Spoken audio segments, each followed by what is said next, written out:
make crepes, where you have that very hot round bit of iron and you just pour the batter on. I think they make roundabouts in very similar ways. You get this big bit of iron and then you pour stuff on and it kind of solidifies. And I put a plug-in for the first roundabout ever. Which? I put a plug-in for the first roundabout. Oh, where was it? Letchworth. Letchworth. It's still there. Really? There's a sign up. Wow. That's so cool. When was it? I don't remember now. Must have been It's on the 60s. Yeah. Letchworth. I live near Hay-on-Wye, as you may know, and it's a Hay Festival next week, in fact. You know, and I recommend if you've got a couple of days or something, go up there and listen to something. But what I found having because I get free tickets because I'm always giving some kind of talk there, and I used to go for the headliners, you know, the real big. I won't say their names.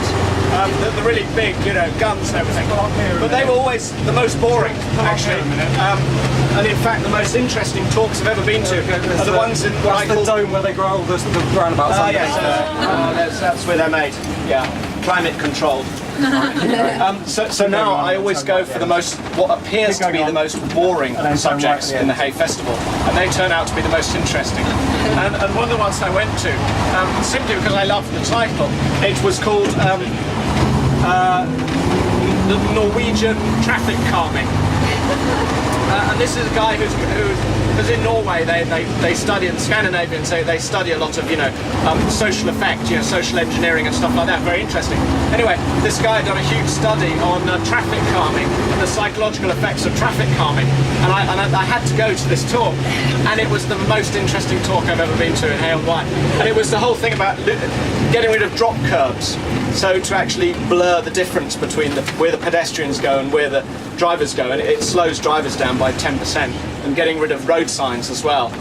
If you don't know whether you're in a 30 or a 40, you'll probably go down to around about a 30. If you know you're in a 40, you'll go at 40. So remove the 30 and 40 signs and you've got people driving slower. It was that. Very interesting. Much more interesting listening to highfalutin authors.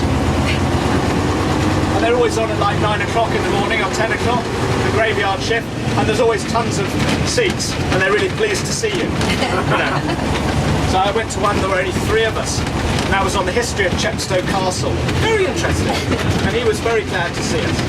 But being British, of course, we sat at the back. Just in case he asked us a question or looked at us too much.